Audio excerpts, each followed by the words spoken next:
afternoon garage. So I've had this thing parked outside for, I don't know, 2 weeks, and I got to experience some of the things that are wrong with it. Kind of drove it a little bit, and I found out that the tires are rubbing on both sides. So, well, I fixed that. I had to relocate the oil cooler bracket. Then I had a brake that was dragging on the rear here, and then overall the car was too low on the front and the rear. So I jacked the front end up about 1/2 inch, and the rear about 3/4 of an inch, as high as it'll go without indexing the torsion bars, and I think that's gonna be about right. So another thing is I had an oil leak. Look at that, another leak. Yeah, you can see that wasn't too good either. Another oil leak in that oil tank. I don't know how I'm gonna trust that anymore, but because that's the second one there. And now what I have is, doors are shut.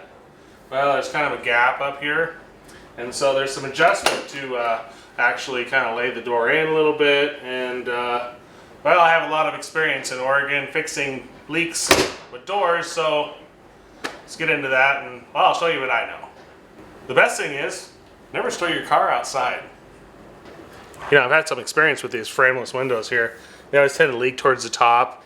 I had a Firebird where I had another video where I actually put some channel in here.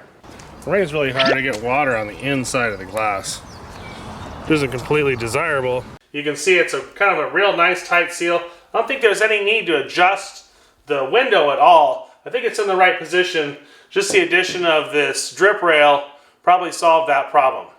And it actually kind of stopped the leaking. I don't know whether this molding has something to do with it, but I can surely find out. But I think the thing to do is just maybe take the door apart, tighten up that gap a little bit. Of course, I expected it to leak, so I put a towel there and it was totally saturated. So yeah, take this door apart and see if we can adjust it a little bit. But first, I want to test it out. See how much it leaks on that towel. All right, let's make it rain a little bit.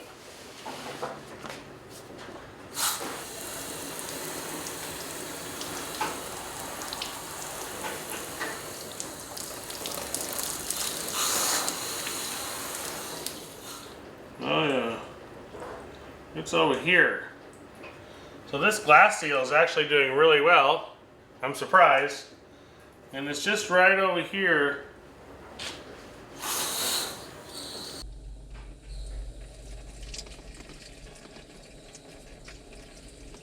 Just kind of flows right down inside the car right there. See that? That's on the inside. Oh yeah. And once again, that's where all your water's coming from. I got the door panel off. There's a whole bunch of pieces that make up that door panel, and I have another video on that, on how to take it apart, but we're down to this point now. And so I think there's a mounting screw right there, and there's one on the bottom here, and then there's two in the front here. So let's loosen those up, tug on it, see if it comes up a little bit. About 1/8 of an inch.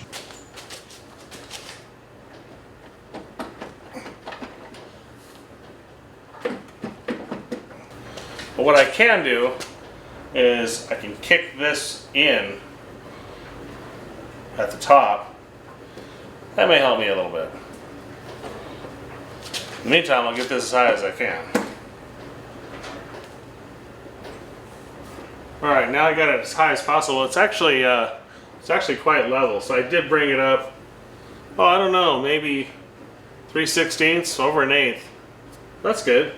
And then as far as this goes, loosened something in here which actually allows the track to go back and forth. So I can bend the whole window and actually just kind of lock it in right where I want it. So I'm gonna pretty much make it go as far as it'll go, then tighten it up. I also want to check, make sure it rolls up and down like it's supposed to. Wow, it's actually way more free than it ever was. So that's weird. Yeah, and it's actually flush with this now. So we'll tighten down all the bolts. Okay, it might be a little hard to see here, but you can see these things don't meet up very well. This is the Targa top seal, and then this is the frame seal here. And so Seems to be like too much rubber on there. I remember I had to take off some in the rear, and well, maybe I'll do that here. I think what I'll do is I'll get the die grinder out. Probably not the best tool for this. Probably the best tool is going to be an X-Acto blade and some careful trimming. I'm trying to make this a little flatter.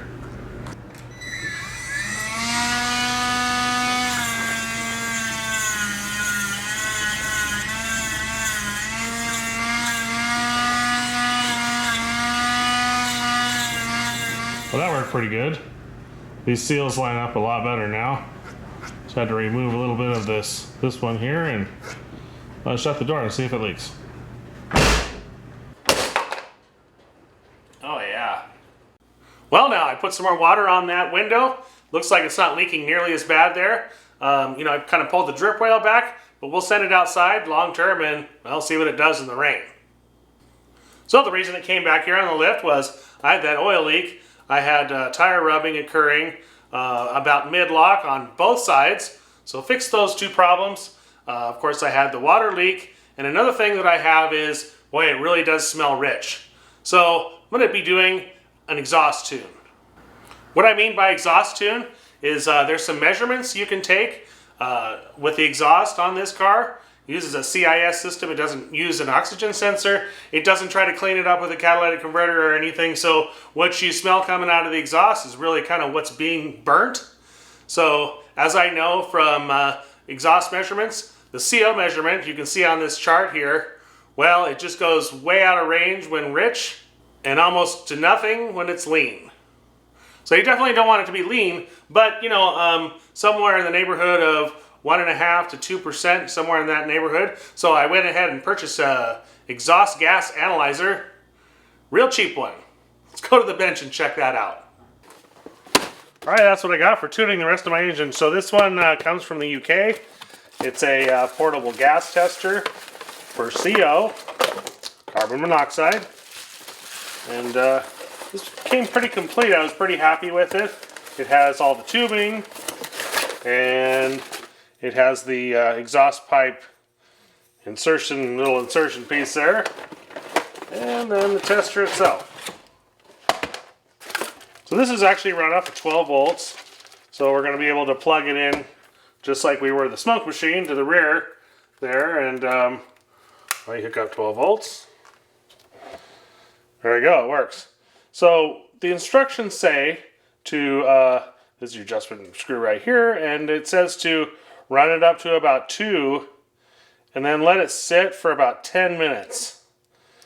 And then, you know, periodically you just want to let it sit where it's going to be used, and then again let it warm up for about 10 minutes. So that's really important on this, is just to kind of let it do what it's going to do. Well, then you wait. You wait. Also, it has 2 ports here. You have to use the right one. So one of these tubes goes on here like this. And then this is your actual test port here. Hooks in there like that.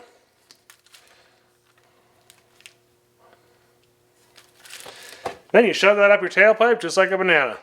We're not going to fall for a banana in the tailpipe. You're not gonna fall for the banana in the tailpipe? Let's go try this out. Okay, now we got the proper tools and we got everything to actually adjust the mixture screw on this thing correctly. And I kind of broke it free a little bit. Boy, it was stuck in there tight. Now, what'll give you a rich adjustment would be maybe somebody having a vacuum leak or something and cranking that thing open a little bit to compensate for that. And well, we're gonna find that out real quickly. When we fire this thing up, get it completely warmed up, stick that thing in the tailpipe. You know, I've waited that 10 minutes, so should get a good exhaust gas carbon monoxide measurement. I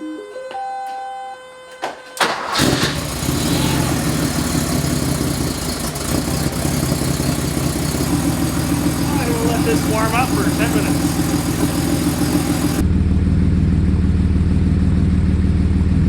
Minutes later.